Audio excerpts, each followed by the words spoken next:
Assalamualaikum and a very good day everyone.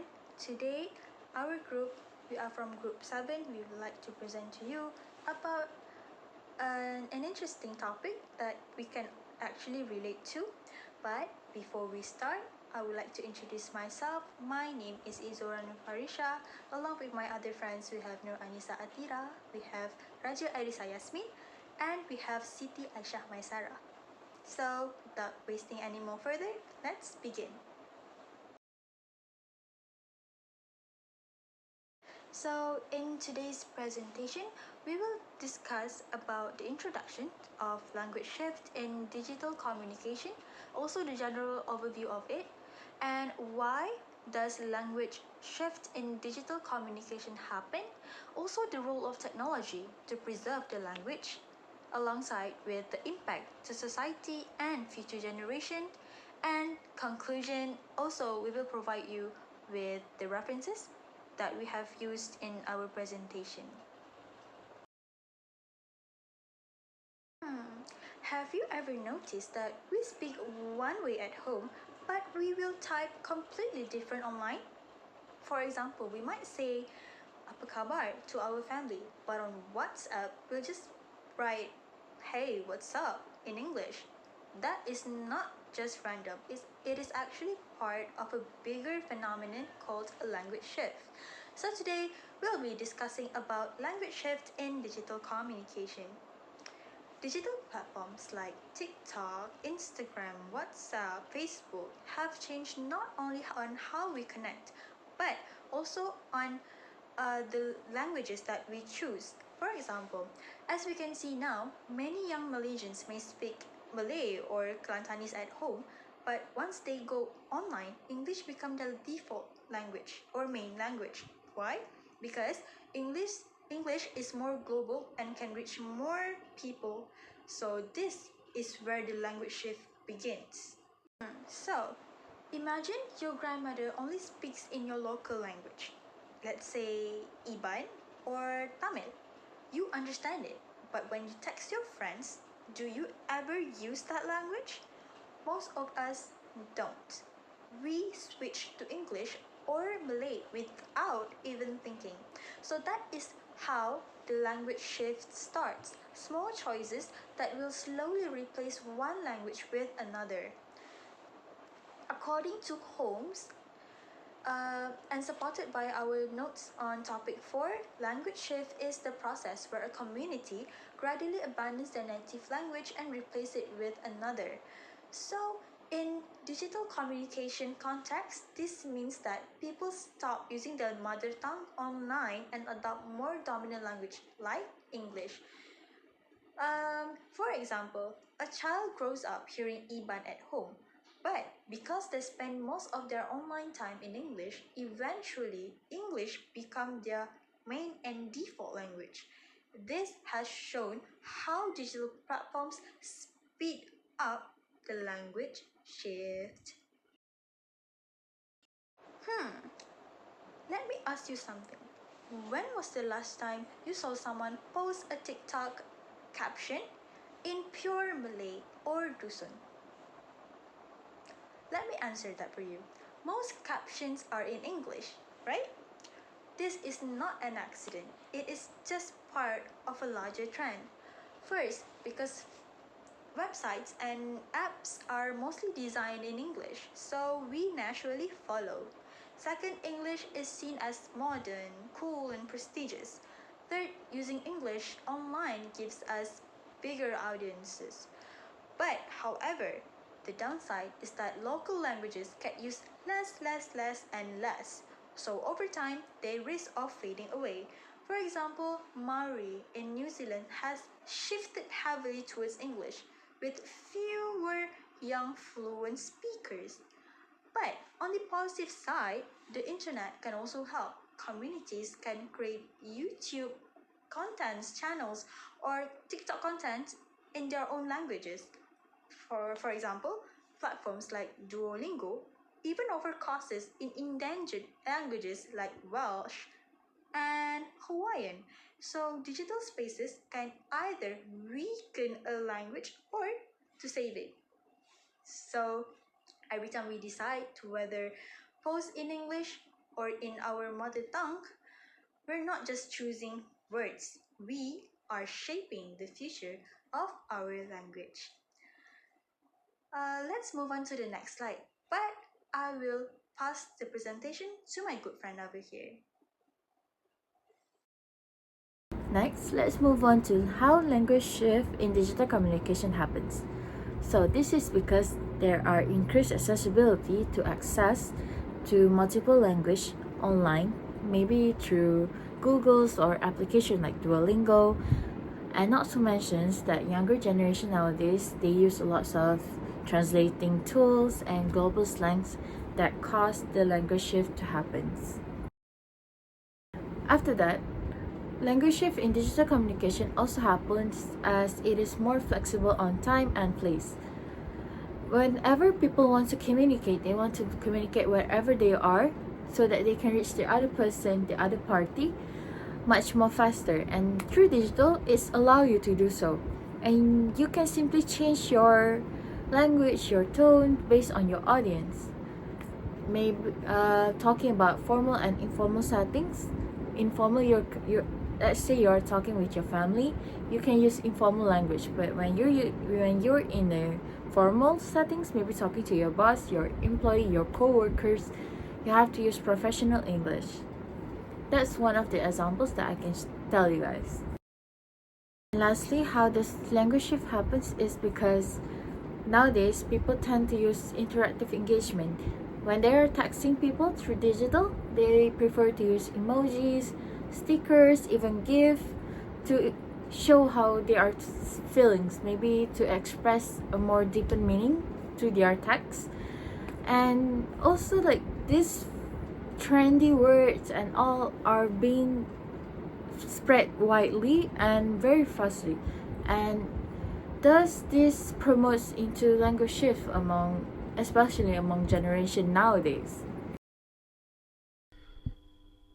Hello everyone, now let's take a look at the role of technology in language shift. Now the first one be the language availability on digital platform. Digital platforms such as Google, Instagram, TikTok or Facebook usually use the dominant language, in this case English. Users' language like Malay is not available to use on such platform. This is because the platform like Google or Instagram wanted to reach a wider audience or wider user from a different region. So English is used to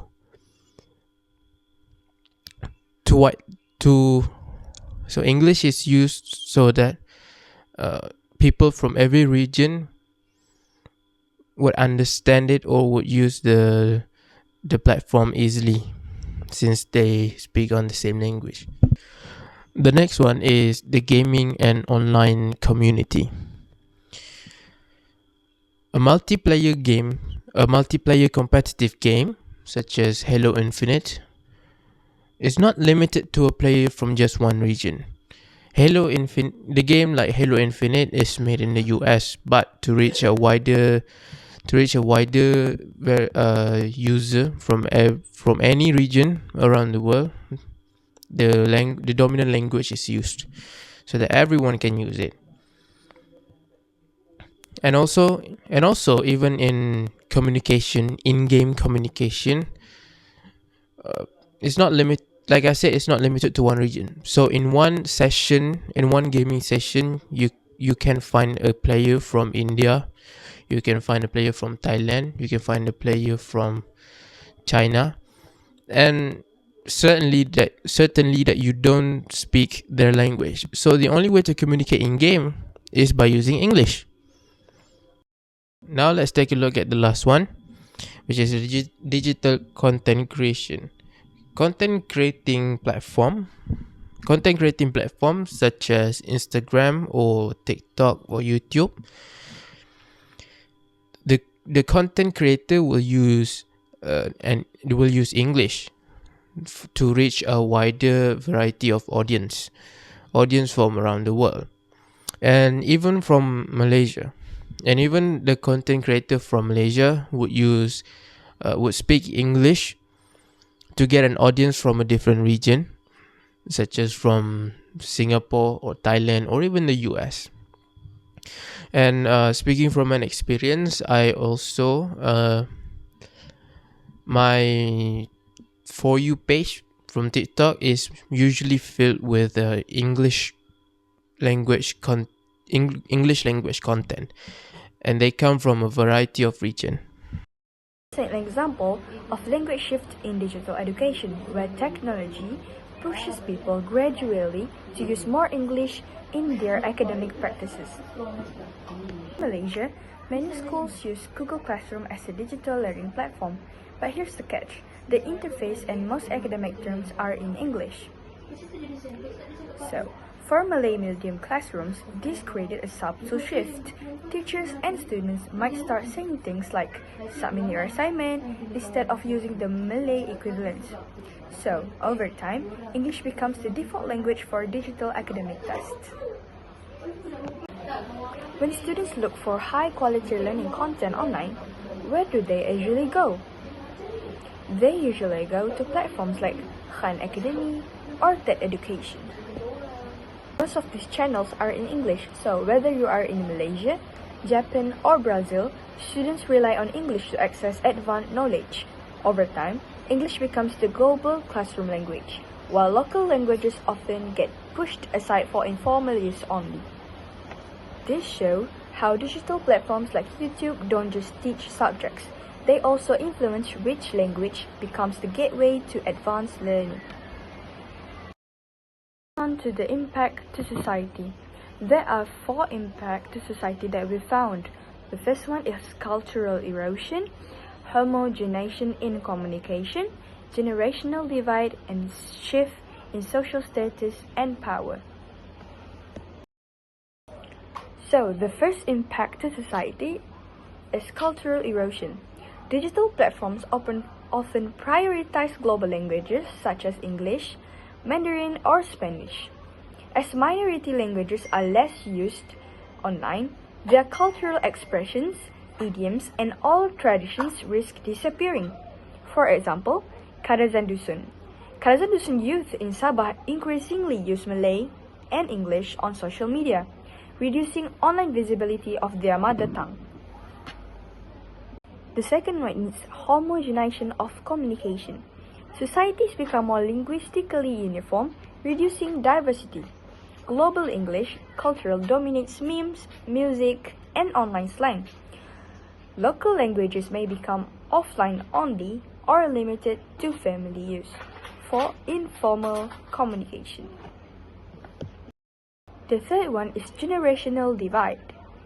Older generations who are not digitally fluent or prefer heritage languages may struggle to communicate with younger people.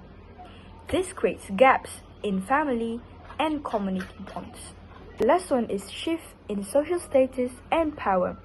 Languages with digital presence gain prestige, as minority language speakers may feel pressured to abandon their mother tongue to be more modern or educated in real life. Next up, we will focus on impact to future generation.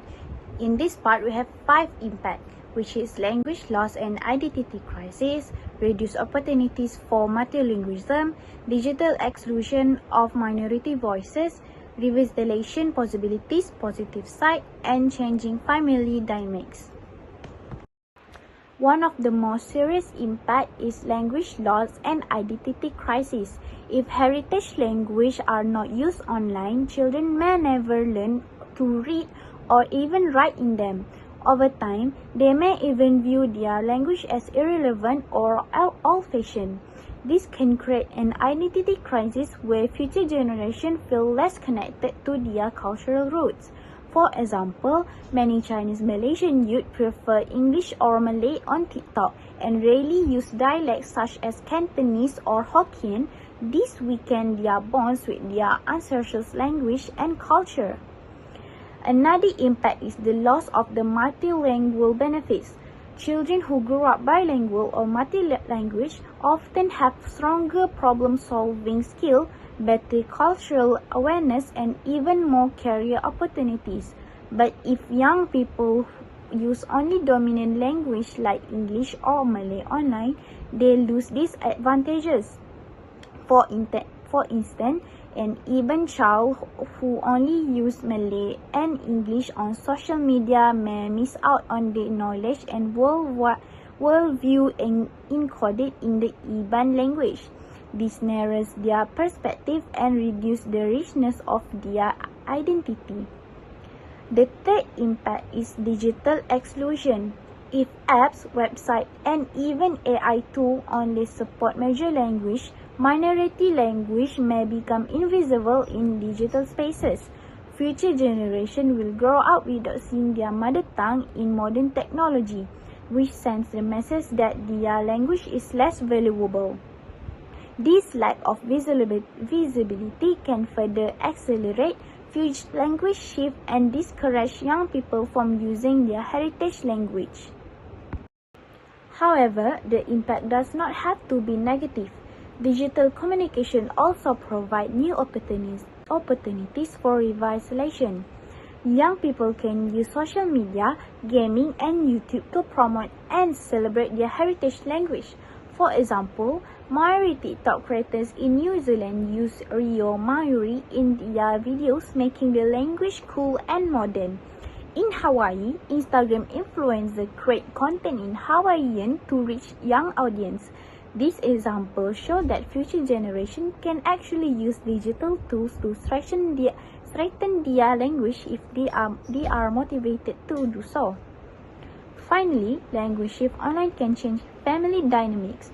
When children and teenagers prefer dominant language online, grandparents may struggle to share traditional stories and values in the mother tongues. This weakens intergenerational bonds and reduce the transmission of cultural knowledge. If not addressed, this can lead to a gradual breakdown of cultural continuity within families and communities. To conclude, language shift in digital communication shows how people adapt to new platforms with abbreviation, emojis, and code switching. Rather than weakening language, it highlights the language creativity, flexibility, and constant changing in nowadays fast-changing digital world. So this is our reference. Thank you, everyone.